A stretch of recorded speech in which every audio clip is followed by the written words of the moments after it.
इससे पहले कि ये कोर्ट अपना फैसला सुनाए, राजपाल साहब please conclude the argument.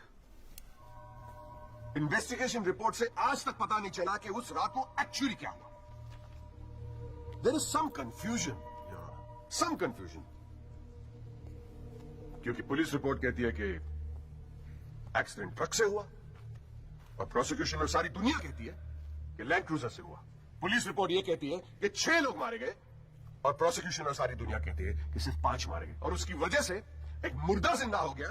And we have a dead man walking in this court who now becomes the only eyewitness in this case. Is this some kind of joke? लेकिन prima face से एक बात जरूर साबित होती है कि police ने अपना काम ठीक से नहीं किया। And as part of the judicial system, which is my recommendation, that the strongest action be taken against Sub-Inspector Rathi.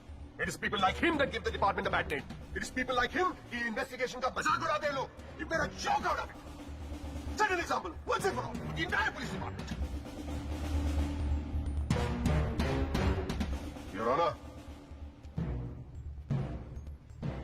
Rathi की गलती की सजा मेरे क्लाइंट को तो नहीं मिलनी चाहिए।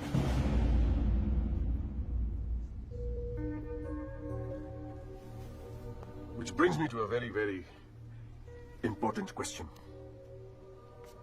Your Honor, is this court willing to send my client to jail on the basis of a botched-up investigation? And make no mistake, this is a botched-up investigation with this laughable and hilarious evidence.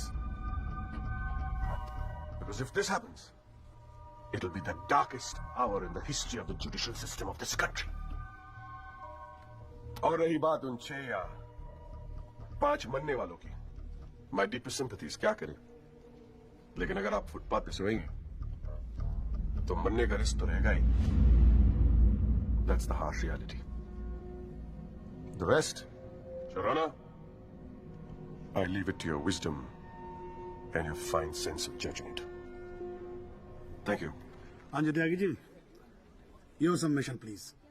आज पहली बार जनाब मैं राजपाल साहब की बात से agree करता हूं। फुटपाथ पे सोएंगे तो मरने का रिस्क तो है, बिल्कुल सही है जनाब। लेकिन मैं राजपाल साहब से पूछना चाहता हूं कि इनफैक्ट ये कोर्ट में जितने लोग हैं सभी से पूछना चाहूंगा, आपसे पूछना चाहूंगा जनाब कि ये लोग जो फुटपाथ पे सोते हैं कौन है ये लोग, कहां से आते हैं? इनके पास ना रहने को घर है, ना रोजगार है, ना पैसा है, फिर क्यों चले आते हैं हमारे खूबसूरत शहरों को की खूबसूरती पे बट्टा लगाने? क्यों जनाब? लेकिन इन भूखे नंगे बेकारों के पास भी एक चीज का हक है जनाब, और वो है जस्टिस। और ये हक न राजपाल साहब उनसे छीन सकते हैं, न आप, न ये कोर्ट, क्योंकि ये हक उन्हें देता है हमारा संविधान, द कॉन्स्टिट्यूशन ऑफ इंडिया। और जब कभी इनके इंसाफ की बात आती है तो कानून के सारे दरवाजे बंद होते हैं जनाब। इन्हें कोर्ट के चक्कर लगवाए जाते हैं, डेट दी जाती है, भरोसा दिया जाता है, वादे किए जाते हैं, लेकिन इंसाफ नहीं जनाब, इंसाफ नहीं दिया जाता जनाब, नहीं दिया जाता। शराब और दौलत के नशे में 120 की स्पीड पे गाड़ी चलाता हुआ ये young and innocent Rahul Diwan, young and innocent, जिसने 5 लोगों की जान ले ली। और राजपाल साहब कह रहे हैं इज इट अ जोक? नहीं जनाब, जोक क्या है मैं बताता हूं आपको। पिछले 8 महीनों में राजपाल साहब ने लैंड क्रूजर को ट्रक बना दिया है। 6 महीना और ये केस चलेगा और वो ये साबित कर देंगे कि वो ट्रक नहीं बल्कि ट्रेन थी।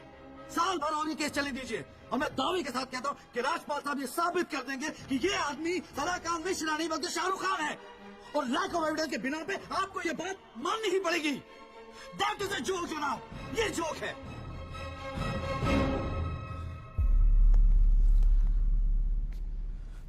फुटपाथ सोने के लिए नहीं होते, यही कहा था ना आपने।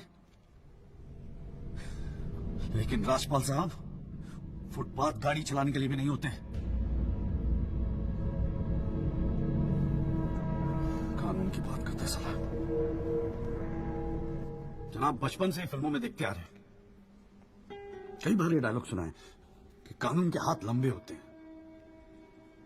क्या लंबे होते हैं? देखिए। बकवास हैं सब, बकवास।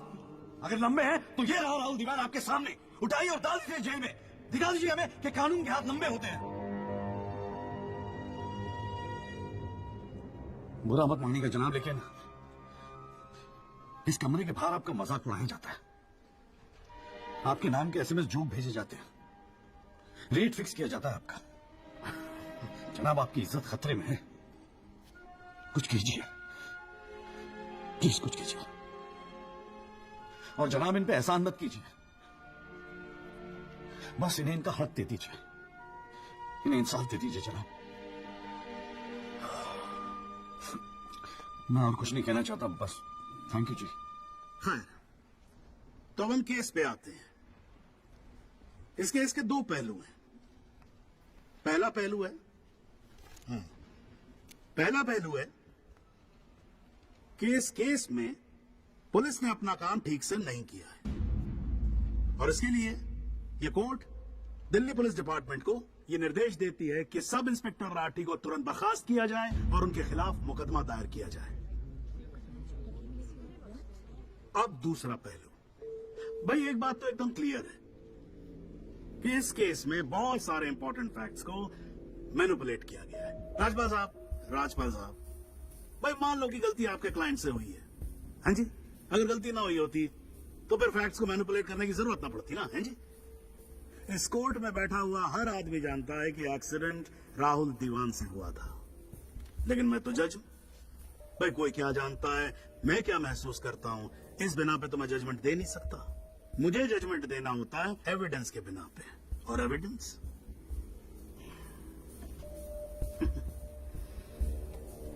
केस की पहली तारीख को मुझे मालूम होता है मुजरिम कौन है।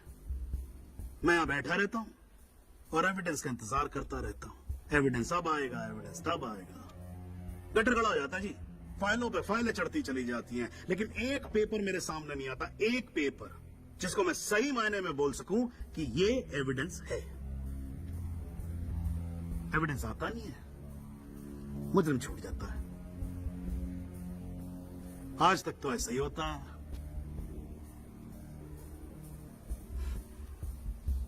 पर आज नहीं होगा, आज तो कतई नहीं होगा। सो in PIL number 48693, the trial State versus Rahul Diwan, this court finds Rahul Diwan guilty and sentences him under section 304 of Indian Penal Code, imprisonment for 7 years.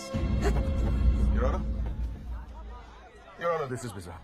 आप ऐसा जजमेंट कैसे दे सकते हैं? Do you realize that this will not hold for even 2 minutes in a higher court?